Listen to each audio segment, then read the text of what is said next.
So we take up today the last volume of the collected works of Sri Aurobindo, volume 36.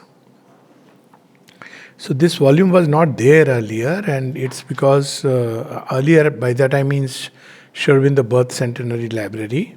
So this has been because several things have been found, and they have been stitched together in a very bit of an assortment, difficult to really comprehend, because Sri Aurobindo on himself and autobiographical notes, there are some common overlapping factors, and also there are some letters which go into the category Sri Aurobindo and the mother and herself.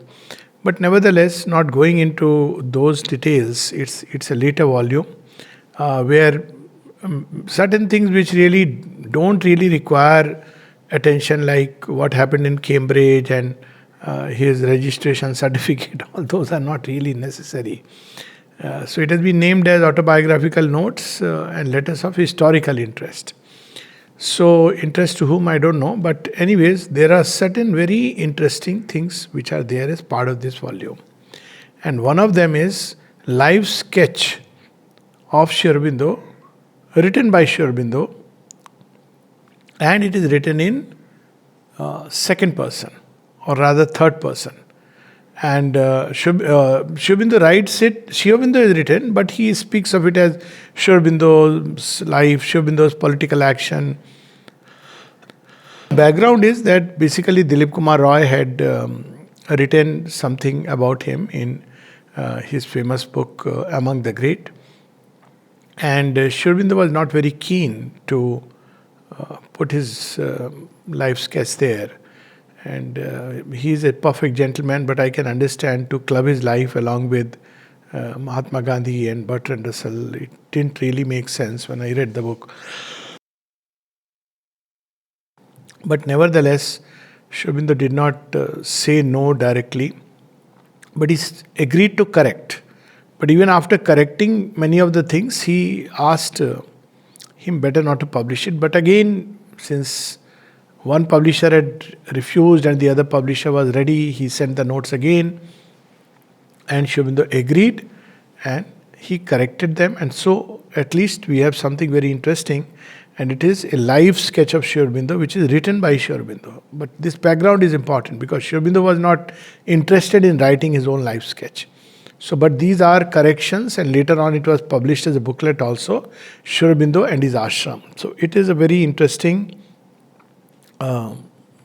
compilation from some of his notes. And then in that he corrects many of the aspects which have been written about him, about his life in Baroda, about his life in Kolkata, Bengal, and the languages he learned, poetry writing, political life, etc. Departure from Calcutta, where he clarifies that it was because of an Adesh. Very interestingly, among this entire group, there is one letter which is of real interest, where he says there were three sides to Sri Aurobindo's political action. Because many times people wonder why he left the political field and went away. They felt that probably he just escaped from the field of politics, but as we know, it was not because of that. But number one, he got an Adesh, and Sri Aurobindo says that he had learned to follow this command. So the Adesh came that go to Chandanagar, he went to Chandanagar, and then from there, the next Adesh came, go to Pondicherry, and he sailed to Pondicherry. Second is that he speaks about what was his political action in Bengal. He has summarized it very beautifully.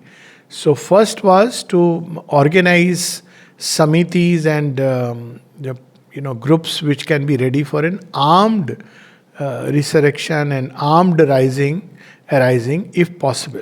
He had even contemplated in the Indian Army, then Indian Army, which was part of the British Army, if there could be an armed resurgence. So we know that some of these samitis were formed in 1902 it was named as Anushilan Samiti, in which Bagha Jatin, Jatindranath Roy, and some of these people were involved. So this was one, and therefore he clarifies that Sri Aurobindo's views are neither hinsa nor ahimsa. He is not averse to, as somebody had written, that he believed in ahimsa, non-violence as being the highest truth, and there should be uncompromising non-violence. And Sri Aurobindo says, no, that's not my view, because he had drawn much of it from the Gita, and in his own life, he said, if necessary, of course, violence should be as a last resort, but if necessary, there should be no moral qualms about it. So he had in fact prepared an armed revolt, if needed, against the British.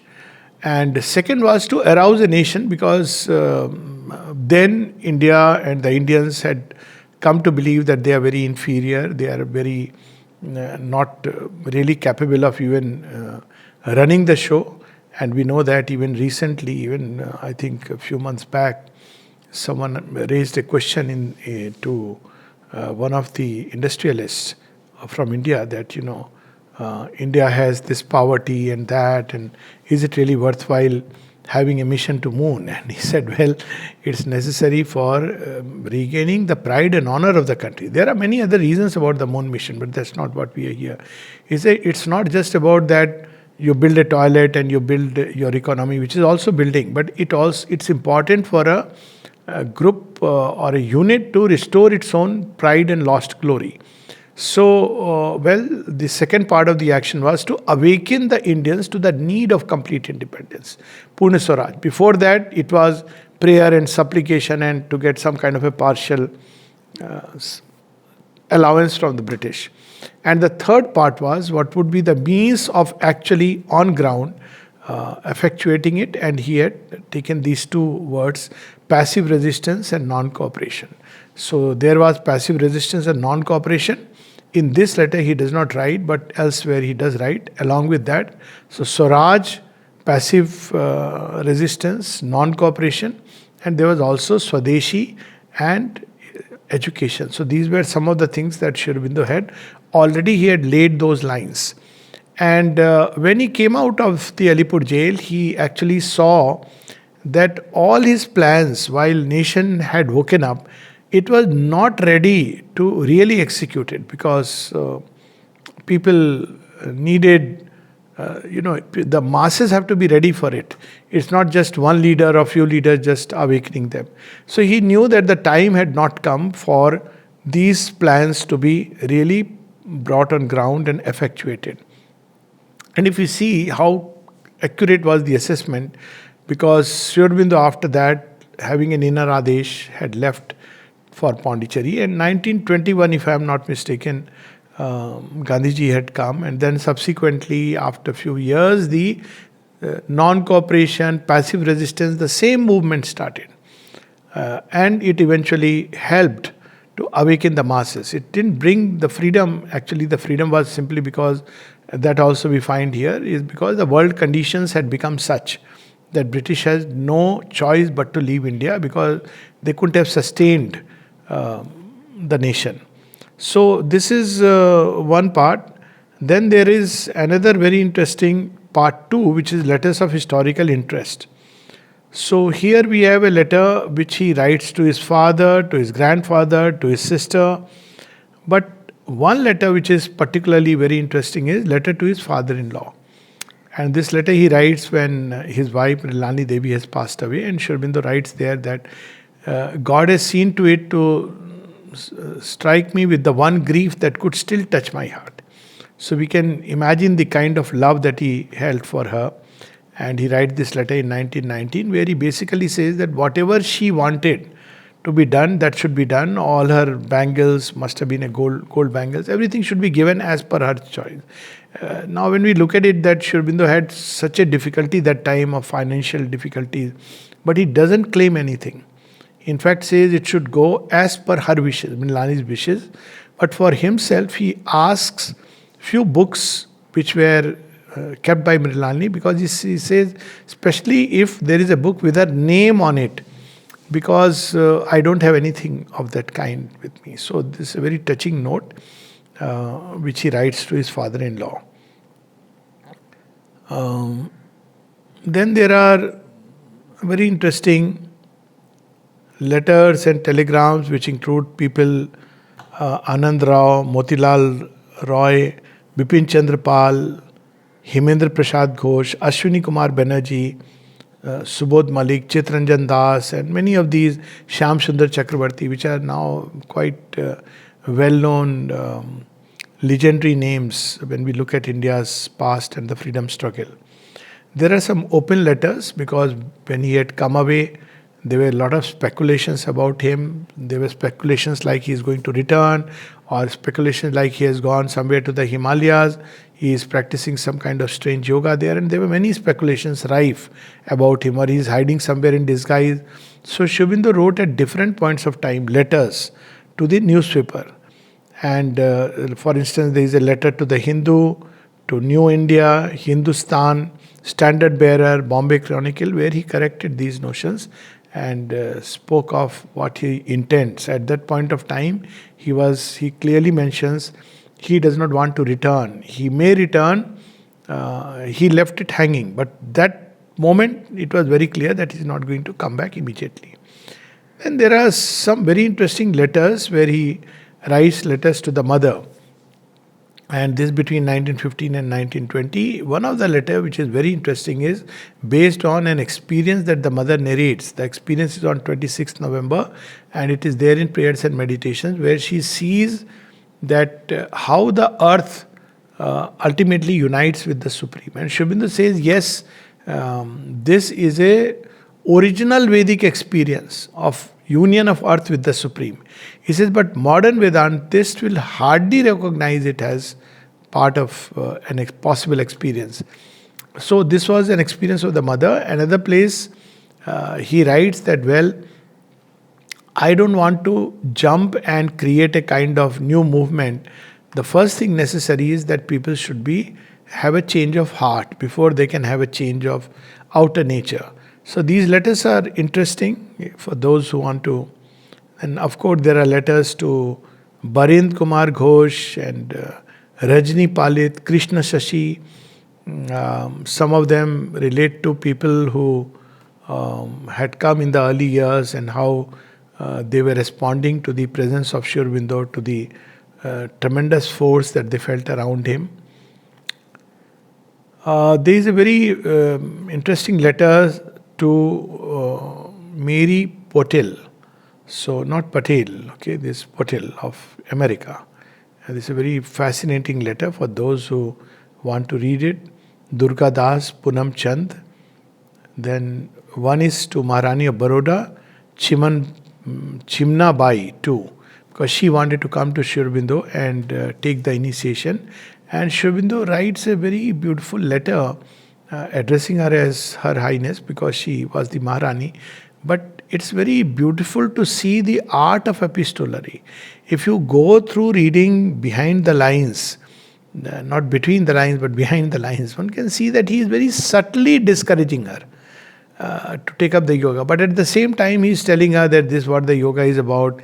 That letter should not be taken as the final version of yoga. But then he writes all that and he says, this is what I am offering, and I just want you to know that this is what I am giving. So then he leaves it to her. I don't think she came and had the darshan subsequently. And she certainly didn't settle in the ashram. Then there is a letter on proposed visit to Mahatma Gandhi. Another letter is to Dr. S. Radhakrishnan. So we all know that in his book he and both Pandit Jawaharlal Nehru in Discovery of India has picked up letters from Sri Aurobindo and quoted verbatim without acknowledging. In fact, they are not under inverted commas. Basically, those selective letters where, Sri Aurobindo speaks of going beyond religion and religion is not the last. It's a very selective quoting of the letter. At the same time, these are mainly in Discovery of India. I don't know elsewhere whether he has done it or not. But Dr. Radhakrishnan did it very profusely. And somebody asked Sri Aurobindo that I have seen this, he is doing it in some of his works. And Sri Aurobindo very gently said, it's okay. It is as long as the word goes and it spreads. He knew it, but he didn't go out of the way to stop or to tell him that, look, what you are doing is not the right thing. But when Dr. Radhakrishnan wanted him to write an article Now, all this is after Pondicherry, all these autobiographical notes. So he wanted him to write an article. So through Dilip Kumar Roy, he sent a request, and Sri Aurobindo told Dilip Kumar Roy that I really don't have time, and please decline it. It's a delicate issue, but you have to decline it. Then once again, when he requested, he wrote straight to Dr. Radhakrishnan that I don't have time because I am busy with many things, Arya and many other aspects, and therefore I don't have time to write a separate article. So those letters also are there. There is a letter to Morarji Desai. So Morarji Desai, he actually came here. He had darshan of Sri Aurobindo. I don't know whether Radhakrishnan had come or not. I don't think so. But Morarji Desai came here and he wanted some guidance. There again we can see how Sri Aurobindo tacitly, he knows that this is not the path meant for him. But at the same time he tells him primarily the yoga of the Gita. And he says this is how you should prepare yourself through the yoga of the Gita, and which is one of the ways to realize the divine, and this is the way that he himself has taken up and developed it further. At the same time, he says others do the same thing through the ascetic path, knowing very well that probably he had those tendencies, and the letter remains there. Then again, Jawaharlal Nehru's proposed visit. Sri Aurobindo discouraged the visit of Jawaharlal Nehru. He discouraged the visit of Mahatma Gandhi. But he very happily and heartily entertained Rabindranath Tagore and K.M. Munshi. K.M. Munshi was his student. So these letters are of indeed historic interest. There is part 3, which is about public statements and other communications on India and world events. So we know that Sri Aurobindo had put all his spiritual force with the allies, the British, the US, and these powers, France, who were opposing the German, the Axis powers, that time Stalin, Mussolini, and Hitler, and some other countries. So Sri Aurobindo had put his force with the allies, and therefore he had contributed to the war fund, openly said that this is the mother's war, and those who are supporting Hitler must know that they are on the side of the wrong side of history with the Asuras. And those letters we have already read in Sri Aurobindo on himself. And so that's why he said it's very difficult to say some letters are here, some are there, some are common. But there is one very interesting, not only letter but telegram he sent to Stanford Cripps. Stanford Cripps subsequently came to the ashram. He was very happy that at least one Indian has understood that the proposal made by the British is genuine, because they had reached a point where they had to concede freedom, but they wanted to save face and the ego. As Sri Aurobindo writes that I know the British, so while they will concede, but they will not do it, they will show it as if they are holding a morally superior position, and this is how they'll do it in an ego-saving way. So the proposal was to give dominion status, which meant that India would have been united, because that time there was no question of division. So Indians would govern themselves, but it would come under the larger dominion of UK. And he says that it would be a matter of time when this will go away, and eventually we would have had a free and united India. He even sent an urgent telegram, which is also here, where he says that urgently this should be considered. He has sent the proposal through his emissary Durai Swami Iyer to accept the proposal. And Sri Aurobindo uses the word dangerous situation if not accepted. And we know that then Indian leaders did not accept it. Mahatma Ji even said that it is like a post-dated check, meaning thereby that eventually we will give you complete freedom, but right now we will give you dominion status. So they refused it, and basically they were political ambitions, and we know the result. And division, which Sri Aurobindo has spoken so much about. His statement on assassination of Mahatma Gandhi, which I would say is a very interesting statement, because Sri Aurobindo doesn't use the word about his death. He uses the word, the light that led India to freedom will continue to lead. He says that I see a bright and luminous future for India. India will become united. It's very interesting. He really, at the same time, he makes it clear that, okay, Mahatma Gandhi was one of the leaders who was meant to lead India towards freedom. And then there are some world situations. We'll read. Korean conflict is a very interesting letter, because we know President Truman of America had put himself on the side of South Korea and against North Korea, and which was important, because there were people who said, why should anybody interfere? It's a problem between North Korea and others. And Sri Aurobindo said that basically it's China which is behind, which is pushing North Korea. He uses the word, the affair is plain as pikestaff. So what used to happen was, Mother India had started in 1949, and Amal Kiran would have his own views, which he would send to Sri Aurobindo, and Sri Aurobindo would correct them. So some of the views Sri Aurobindo completely changed. He said, no, you can't write like this, and this is not true, also this is not correct. So it's very interesting to see how he was correcting Amal Kiran. So with regard to Korean war, he very clearly said that, America should oppose it, because otherwise this is the way China is pushing. It would try to ultimately take over Southeast Asia, and then if possible the whole world, until it meets America, and America stands against it. So all this we can see today is coming more and more clear. So at that point of time, Sri Aurobindo writes about it. Then on Pakistan and Unity Party, French India, he clarified, because there were people who believed that the ashram is with the French, and Sri Aurobindo had to clarify that no, we want a united India, and all the parts of India which have broken up, they all must come together. So only thing is, there has to be a time, there should be a proper way of succession, which we can see how relevant it was, because some of the territories were just given in a hurry. So instruments of succession were made in a hurry, and we know the results of that kind of a hurried thing of dissolution alongside the Indian government. There is a very interesting letter on the Kashmir problem. I'll read that, because that is a present problem which is going on the ashram, where he makes some very interesting observations. And then there is Sri Aurobindo's teaching.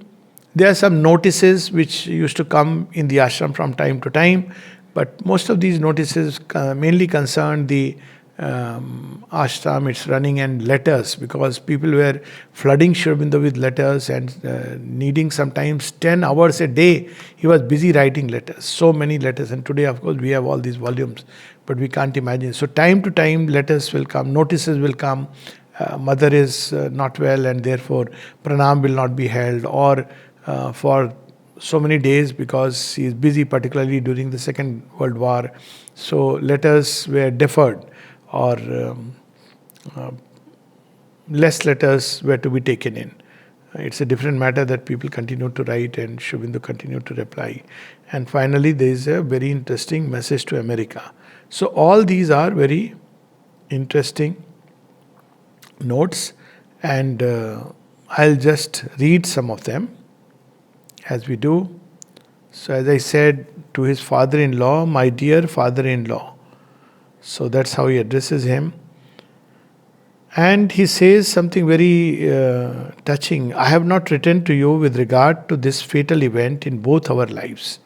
So it's not about his loss, but the loss of his father-in-law, who has lost his daughter.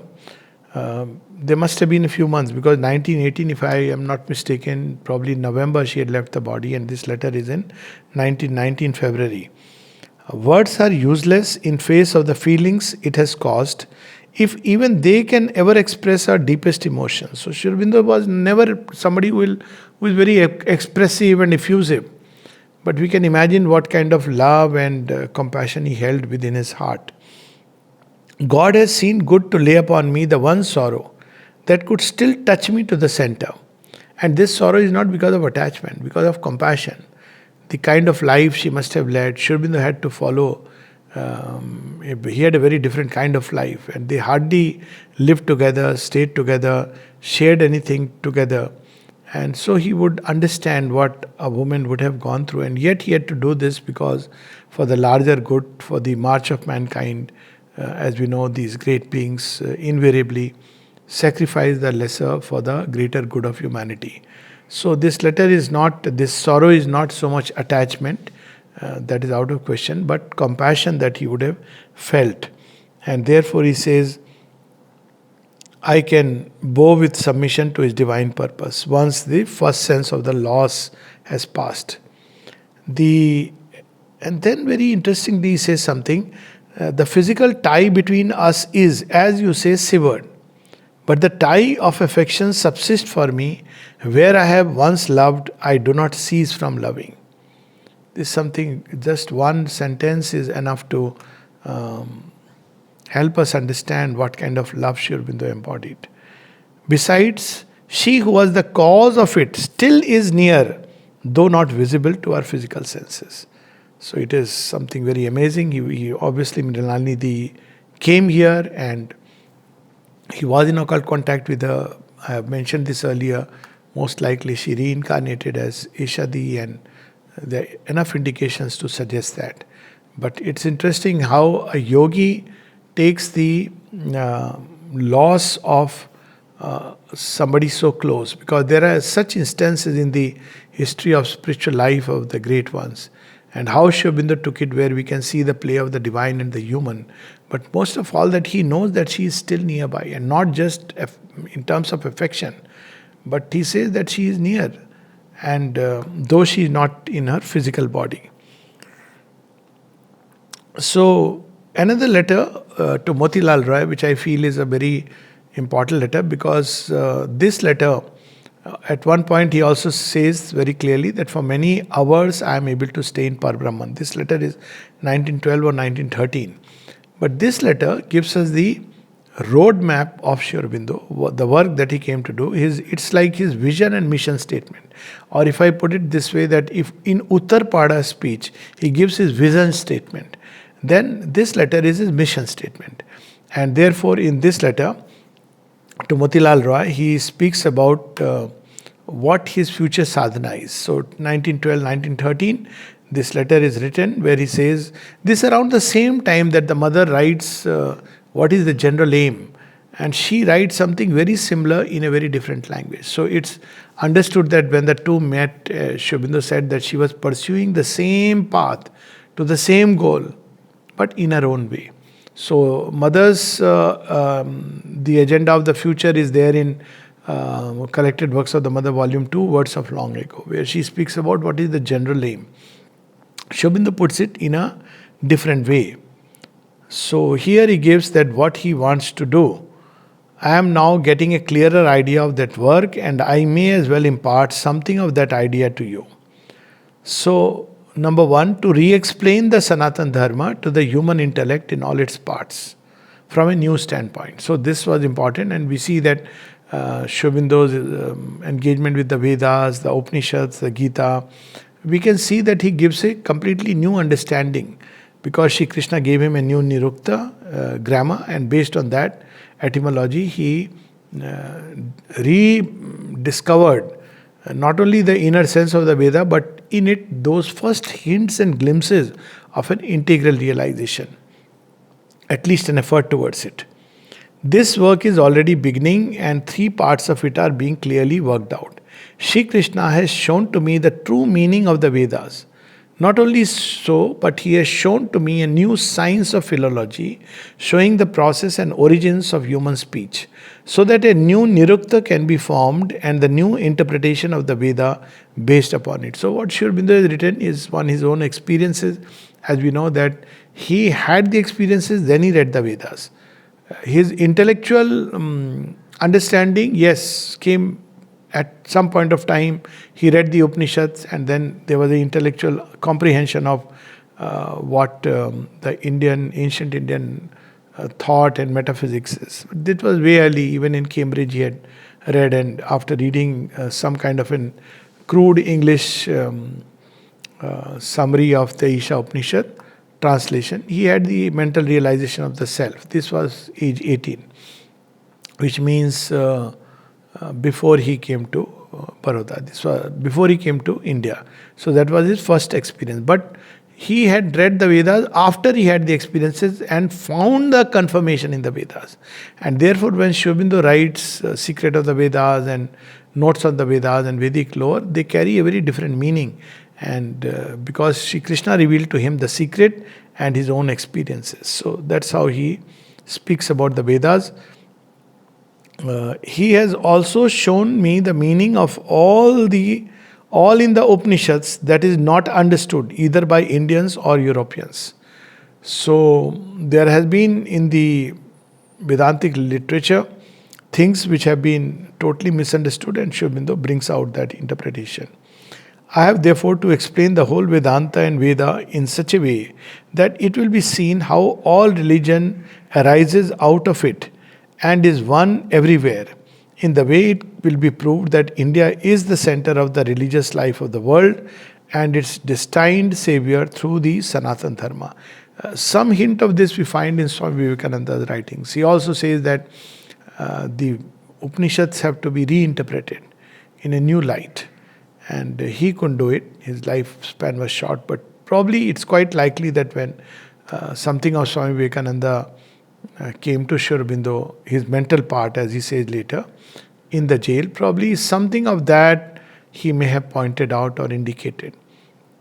And Sri Aurobindo also says that there has to be a new interpretation, because many of them were Upanishads were interpreted in an otherworldly manner, but that is obviously, we know that Sri Aurobindo doesn't speak of that.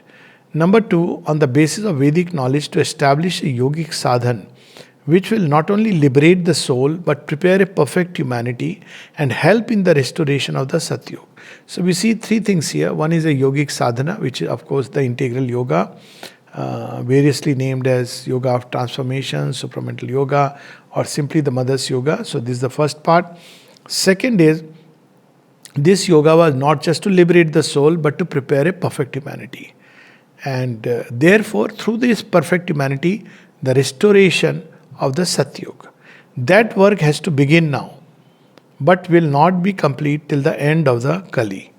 So this is very clearly end of the Kali. Now if you take it that Sri Aurobindo says in passingly in one of his writings that the day Sri Ramakrishna set his feet on Indian soil, the day he withdrew from one of them, 175 years after that, you will see the clear-cut Satyug emerging fully. So we are quite close to the event. 150 years are definitely over, and we have entered that cusp, if I may say so, which is very, very evident when the full emergence of the Satyug is on the way. So this was a passing, it was not as a prediction, it's part written casually in one of his writings. And he says that very clearly that this work will begin the integral yoga and the yoga which will prepare humanity and help in the restoration of the Satyug. This work will continue till the end of the Kali. Of course, we see somewhere in the middle 1956, which comes 29th February 1956, in which this work got a very definitive stamp and seal on it with the supramental manifestation. 3. India being the center to work for a restoration to her proper place in the world. But this restoration must be effected as a part of the above work and by means of yoga applied to human means and instruments, not otherwise.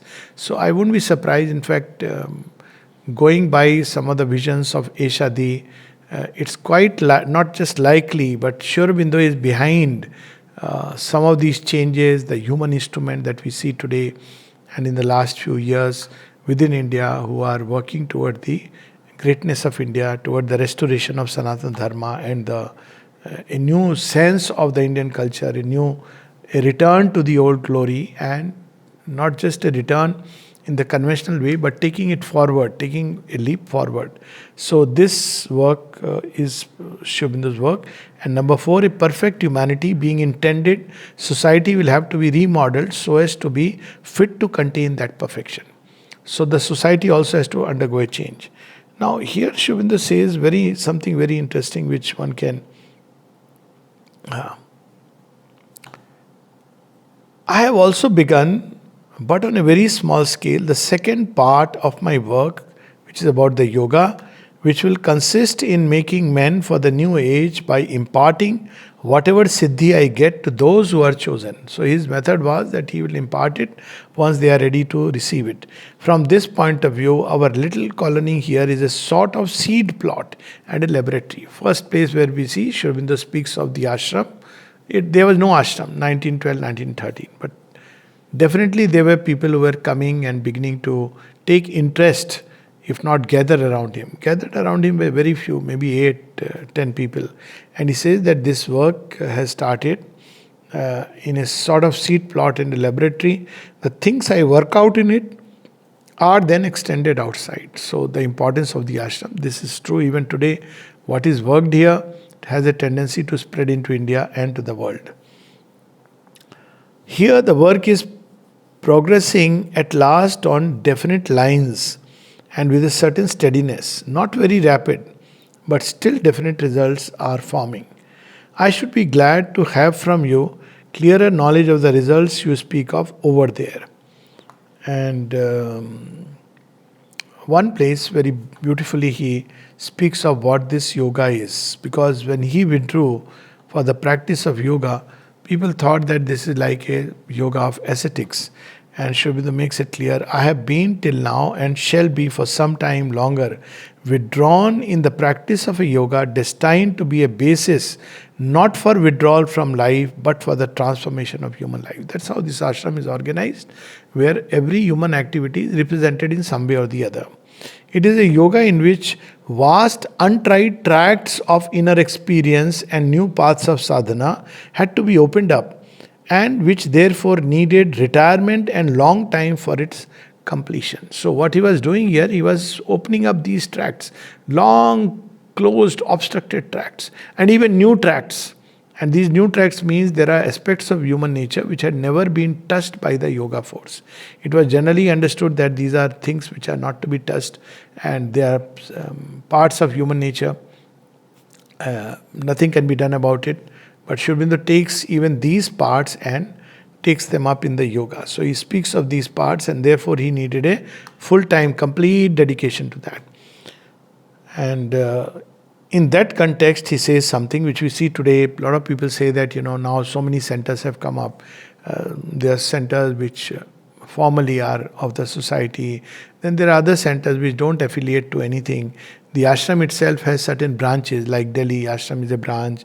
Then Ayodhya, it is part of Sri Aurobindo ashram. Then there is a place, Matrugram, in Odisha, Matrugram, I hope I'm right, which is also part of the ashram. I mean, people who live, Tapogiri, yes, Tapogiri. So there are places which are actually, these lands were given to Sri Aurobindo and the mother, and they belong to Sri Aurobindo and the mother. And though they are far away, the people who go there are ashram inmates and they receive the prosperity. So the Ayodhya, which is the place which is next to Ram Janmabhoomi, where there is also relics of Sri Aurobindo, it is part of the ashram. It is not just a center just like that. But later on we see that many, about Tapogiri, Sri Aurobindo says it is our foothold in the Himalayas. And the mother had also seen it in her vision, and she speaks about the valley of divine love, because a lot of pomegranate trees are anyways there. But she had roamed around in the Himalayas, seen some of these places, and of course in Odisha. So there are places which have been centers which had started during that time. Following the supramental manifestation, we see that several places mother started the centers and then these spread. In Odisha, further the movement took another turn, where we have many centers which have come up. They don't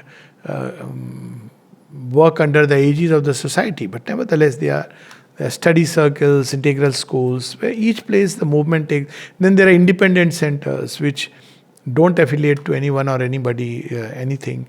Then there are Auroville International Centers nowadays, and abroad we have. So basically centers. So Sri Aurobindo used the word center.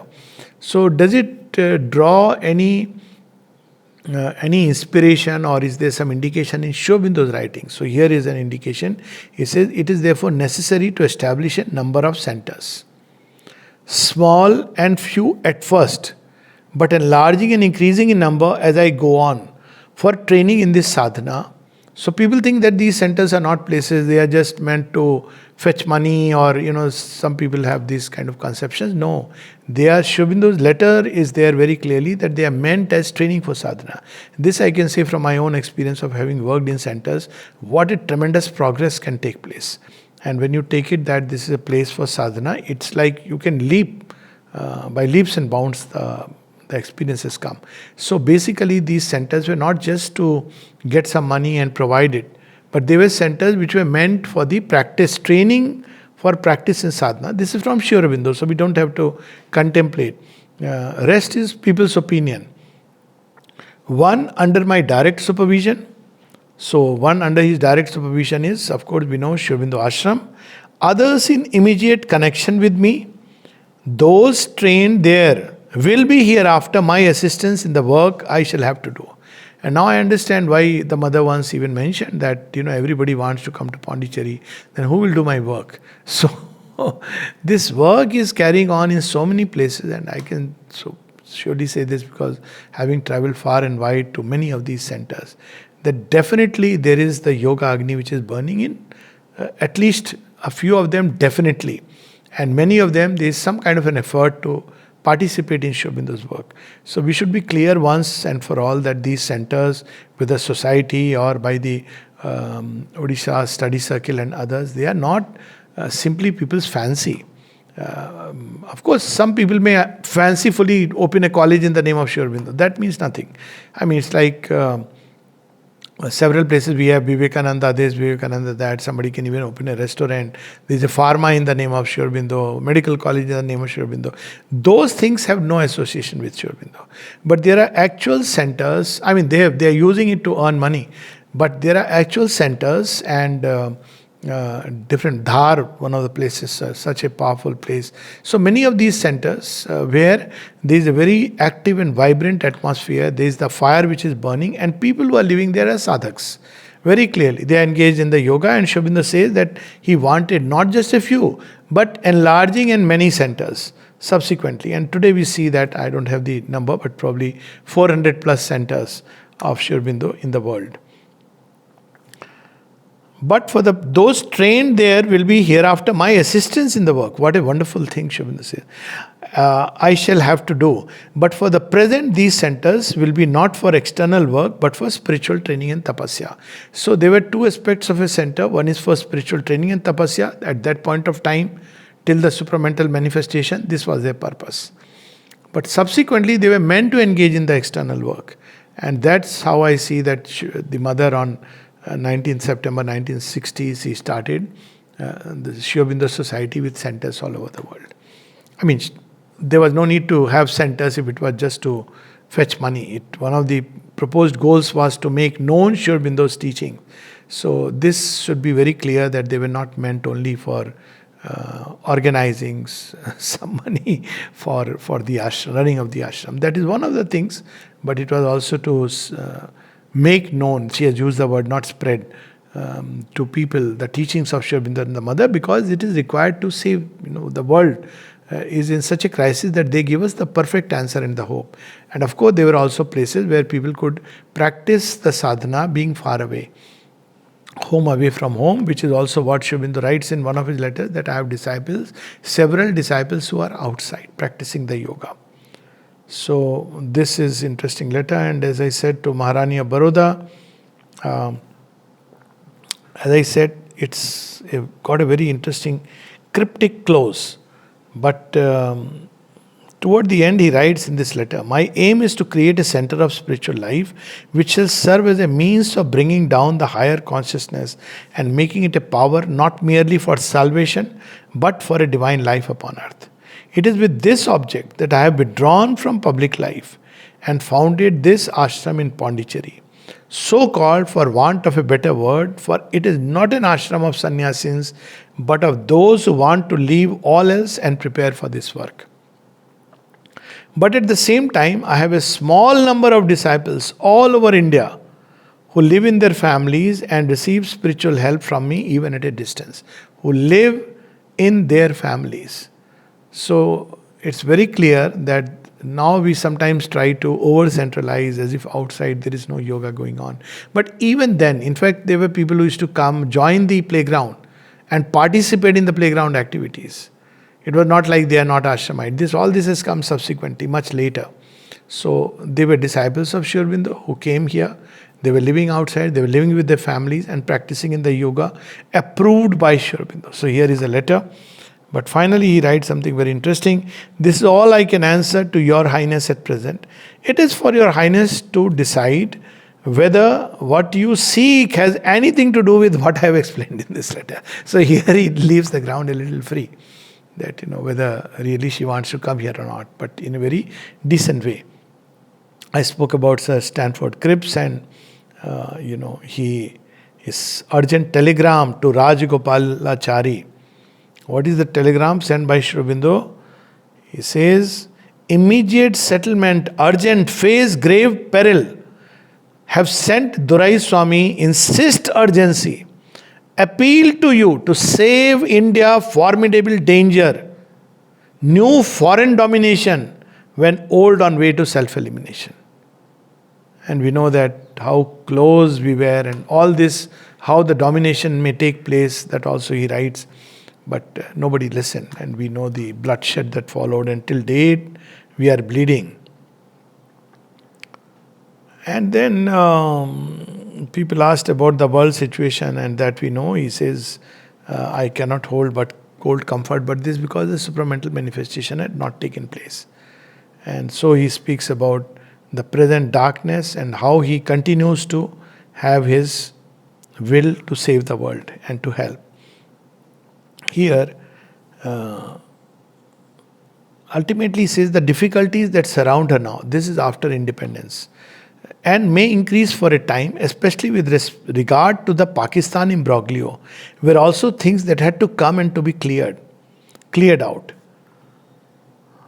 So we can take it that the divine knows what he's doing, and now here comes this letter. This letter has something very interesting on the Korean conflict. Sri Aurobindo writes, I do not know why this letter is to editor of Mother India, that is Amal Kiran.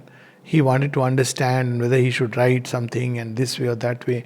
So Sri Aurobindo says, I do not know why you want a line of thought to be indicated to you for your guidance in the affair of Korea. There is nothing to hesitate about there. The whole affair is as plain as pikestaff. It is the first move in the communist plan of campaign to dominate and take possession first of these northern parts and then of Southeast Asia as a preliminary to their maneuvers with regard to the rest of the continent in passing, now hear the words, Tibet as a gate opening to India. So this is the letter which I think I have spoken about it, that how when Tibet came, started invading India, how China started invading India. And we know that the whole Tibet was just offered to China on 1 rupee. Why? Because we believe in non-violence, and they were very happy to receive it as a gift because they wanted to come to India. They could have acceded, but no effort was done. And we know the result, that now China wanted more. It wouldn't be satisfied. So it started entering, and then it was John F. Kennedy, 62, and he called the Indian ambassador who wanted to meet him urgently, then Indian ambassador, and he showed the map of India, and the CIA said where all Chinese have reached already. And he said there was an Indian who told this to you 2 years before this war. And he said, which Indian? And he pulled this book, The Human Cycle, and Vulnerability of India from Red China through Tibet. And he said, you people didn't hear him, didn't listen to him. So then he was surprised because this was not 1960. He said Sri Aurobindo left his body in 1950. So there was no way of writing this earlier. And he was very surprised, and well, ultimately he helped. He said, after all, a democracy and we must help. So these are interesting historical things. Wherever people didn't listen to Sri Aurobindo, they landed up in deep trouble, not just trouble. And I think this applies even now to the government, which of course is now at least open in principle to Sri Aurobindo. That's why it's so important. that at least here is a government which is open to Sri Aurobindo. It's not about Sri Aurobindo, but about Sri Aurobindo, who, as a rishi of modern India, as somebody has said, to us he is the avatar and redeemer, all that, but at least he had the vision to see in the future. And he had very clearly mentioned the lines of the future along which Sri Aurobindo should move, India should move. Then, a very interesting thing he writes on Pakistan. I don't want Pakistan to endure. Made perfectly clear. Division must go. So he has said at that point of time that Pakistan will not endure. He has not used the word will. He has simply said, I don't want. The division must go. Does not mean that division must be allowed to last in some form or other. That also is clarifying. Division must go doesn't mean that, okay, we'll have some kind of a makeshift government here and there. Continued partition of India into two federations, one Hindu and one Muslim, even if somehow connected together, is no part of my idea of the union of India. So that part is very clear. That is his will which is working. And he further says, I am not enamored of your idea of an understanding between Pakistan and India. It is not likely that the Pakistan government will consent to any understanding except one which will help to perpetuate the partition and be to their advantage. We have signed so many pacts after that. No understanding. The only time when mother said that go ahead and take over Pakistan during the Bangladesh war, we didn't do that because we still believed in our own thought and reason. And he speaks about the dangerous man Jinnah, and with relation to Kashmir, he says what they will try is to cut Kashmir into two parts. One will be Gilgit-Baltistan, and the other is what today we call as Pak-occupied Kashmir. And he says this should not happen. This is precisely what happened. And he cautions against it. That will be so dangerous. Of course, we hope that all this now, there is a wave which has started, and see here he says, one thing which both Abdullah means Sheikh Abdullah, this present Abdullah's father. So he has a history. He tried to present that we'll like to be with India rather than Pakistan. So he was in collusion with the Communist Party and felt that the Muslims will be better here. So to his credit that, whatever else his ambition may have been. So he says that both Abdullah and the Indian government want to avoid and have decided to resist by all possible means is a partition of Kashmir, especially with Gilgit and northern Kashmir going to Pakistan, which is precisely what ended up happening. Because they invaded and we finally went to a standstill, and Sri Aurobindo doesn't want it to happen. So I'm sure that eventually through whatever world play it will come back to India. And so he makes it clear this is the greatest danger, but the details and the reasons for the possibility of its materializing, though they are plain enough, have to be kept confidential. So he had seen that this is very, very likely going to happen. And then, of course, he speaks about the ashram in Pondicherry. All houses of the ashram are owned either by Sri Aurobindo or by the mother. All the money spent belongs either to Sri Aurobindo or the mother. Money is given by many to help in Sri Aurobindo's work. Help in Sri Aurobindo's work. Some who are here give their earnings, but it is given to Sri Aurobindo or the mother, and not to the ashram as a public body, for there is no such body. Subsequently, mother formed a trust for the management of the material resources. But originally it was meant only for the yoga and for the work of mother and Sri Aurobindo. That's how it was meant. The ashram is not an association. There is no constituted body, no officials, no common property owned by an association, no governing council or committee, no activity undertaken of a public character. So here is about, in this context he says that, especially in terms of politics, he makes it very clear the ashram is not a political institution. All association with political activities is renounced by those who live here. It was a very simple logic. It's not about good politics. We have our opinions, obviously one votes and voices one's opinion. But to do it on behalf of the ashram is dangerous because it means bringing in many conflicting forces in the ashram. Today you may say that you are with one party which you feel is siding with Sri Aurobindo's vision. But tomorrow it will expose you and make you vulnerable to other kinds of attacks. So Sri Aurobindo didn't want ashram and ashramites to meddle into politics. To have political views, opinions, this is a personal thing altogether. But he didn't want us to participate. The ashram is not a political institution. So all propaganda, religious, political or social, has to be eschewed by the inmates.